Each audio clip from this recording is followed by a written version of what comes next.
Dear students, welcome back to my YouTube channel. और आज के इस वीडियो में हम अपने टेक्स्ट बुक की लैंग्वेज स्टडी को पढ़ेंगे जो आपके पेज नंबर 84 पर मौजूद है। इससे पहले की जो लैंग्वेज स्टडीज़ है उसके अंदर हम इस बात को पढ़ते आ रहे हैं कि फ्रेज़ और क्लॉज क्या होते हैं, क्लॉजेस कितनी किस्म के होते हैं। अब आगे इसी बात को हम कंटिन्यू करेंगे। मुख्तसर तौर पे मैं आपको बता दूं कि जुमले में किसी बड़े से सेंटेंस में आए हुए कुछ ग्रुप ऑफ वर्ड्स ऐसे हो सकते हैं जो अपने माने बता तो दे लेकिन उसके अंदर कोई सब्जेक्ट या मेन वर्ब ना हो, तो ऐसे जुमले के पार्ट को हम फ्रेज कहते हैं। लेकिन जुमले का एक ऐसा हिस्सा या ग्रुप ऑफ वर्ड्स जिसमें एक सब्जेक्ट भी हो और एक मेन वर्ब भी हो तो हम उसे क्लॉज कहते हैं। क्लॉज की हमने इससे पहले जानी थी कि दो किस्में हो सकती है। एक होता है मेन क्लॉज या इंडिपेंडेंट क्लॉज, यानी ऐसा क्लॉज जो अपने माने बताने के लिए किसी दूसरे क्लॉज पर डिपेंड ना हो। और एक दूसरी किस्म होती है कि डिपेंडेंट या सबऑर्डिनेट क्लॉज, यानी ऐसा क्लॉज जो अपने माने मुकम्मल तौर पर बताने के लिए एक दूसरे क्लॉज पर डिपेंड होता हो, तो उसको हम सबऑर्डिनेट या डिपेंडेंट क्लॉज कहते हैं। अब यहाँ पे इसी बात को आगे कंटिन्यू किया जा रहा है। Number 1, coordination. Observe the clauses in the following sentences. आपको नीचे कुछ क्लॉजेज दिए जा रहे हैं, आप उसको गौर से देखिए। He is intelligent and he is hard working. Second, Asif was tired but he could not rest. Third, you can go for a walk or you can exercise at home. Fourth, Seema has recovered from fever so he can attend school. यहाँ पे आपने ये 4 sentence है, इनको आपको गौर से देखना है। मैं चारों का तर्जुमा कर देता हूँ। यहाँ पे तर्जुमा मैटर नहीं करता है बल्कि जुमलों का स्ट्रक्चर मैटर करता है। फर्स्ट का जो तर्जुमा है कि वो ज़हीन है और वो मेहनती है। सेकंड का है आसिफ थका हुआ था लेकिन वो आराम नहीं कर सका। और थर्ड का है या तो तुम वॉक के लिए जा सकते हो, पैदल चहलकदमी के लिए निकल सकते हो, या अपने घर पर ही एक्सरसाइज वर्कआउट कर सकते हो। फोर्थ है सीमा अपने बुखार से रिकवर हो गई है, सो ही कैन अटेंड स्कूल, तो अब वो स्कूल में हाजिर हो सकती है। अब यहाँ पे आपने इन तमाम जुमलों को, चारों जुमलों को गौर से देखा। अब इसके बारे में हमको मज़ीद बताया जा रहा है। Each of the above sentence have clause which do not depend on each other for complete sense।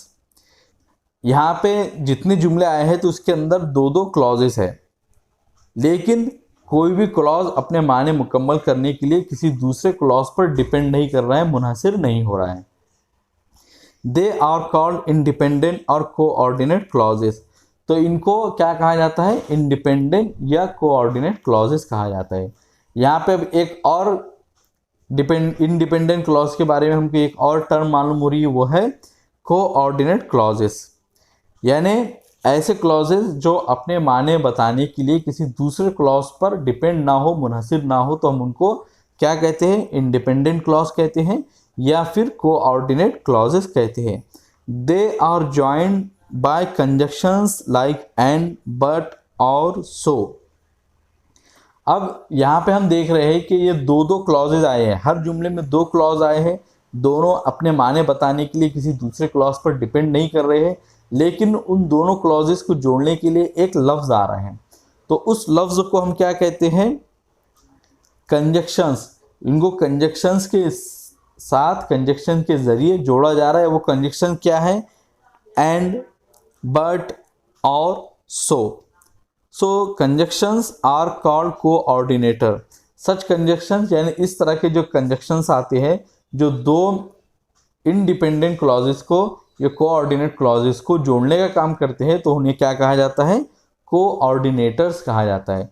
Coordinators ऐसे कंजक्शन जो 2 इंडिपेंडेंट क्लॉजेस को जोड़ने का काम करते हैं। Other coordinators are. अब सिर्फ कोऑर्डिनेटर्स ऊपर जो आए हैं एंड, बट और सो ही नहीं होते, यानी सिर्फ यही अल्फाज ही कोऑर्डिनेटर्स नहीं होते, बल्कि इसके अलावा भी बहुत सारे कोऑर्डिनेटर्स होते हैं। अब वो कोऑर्डिनेटर्स क्या है, तो उनकी यहाँ पे तफसील के साथ बताया जा रहा है कि other coordinators are as well as not only but also, not only but also, yet, still, however, nevertheless, or nor, else, either, or neither, so, therefore, thus, hence, for।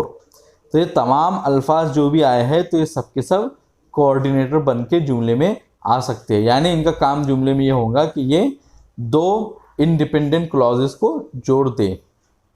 अब जो लैंग्वेज स्टडी के जो second point है वो है pick out the coordinate clauses and encircle the coordinators.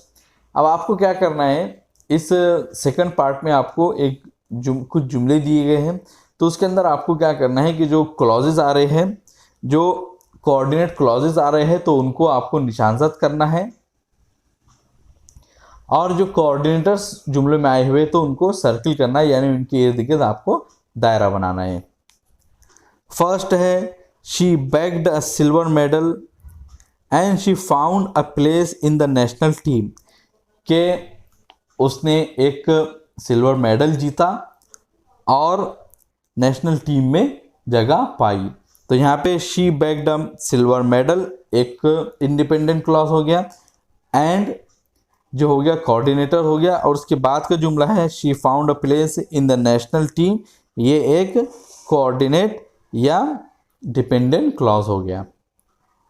Second sentence है P V Sindhu is an ace shuttler, कि P V Sindhu एक चोटी की बैडमिंटन प्लेयर है, but she was born to volleyball players, लेकिन वो वॉलीबॉल प्लेयर्स के घर में पैदा हुई।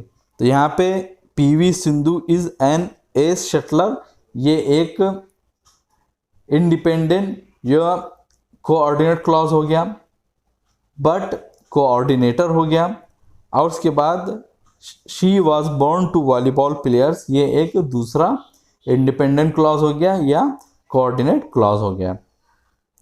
थर्ड है यू मस्ट प्ले वेल और you lose the first round of play. तो यू मस्ट प्ले वेल, तुम्हें बहुत अच्छे तरीके से अच्छे से खेलना चाहिए, और you lose the first round of play, या फिर ये कि तुम गेम का खेल का पहला राउंड हार जाओगे। तो यू मस्ट प्ले वेल ये पहला इंडिपेंडेंट या कोऑर्डिनेट क्लॉज हो गया, और कोऑर्डिनेटर हो गया you lose the first round of play, ये दूसरा इंडिपेंडेंट क्लॉज या कोऑर्डिनेट क्लॉज हो गया। फोर्थ है माई parents point out my flaws so I can improve my game, के मेरे पेरेंट्स ने, मेरे माँ बाप ने मेरे फ्लॉज को, मेरी कमियों को पॉइंट आउट किया, उनकी निशानदही की, निशानजद किया उनको।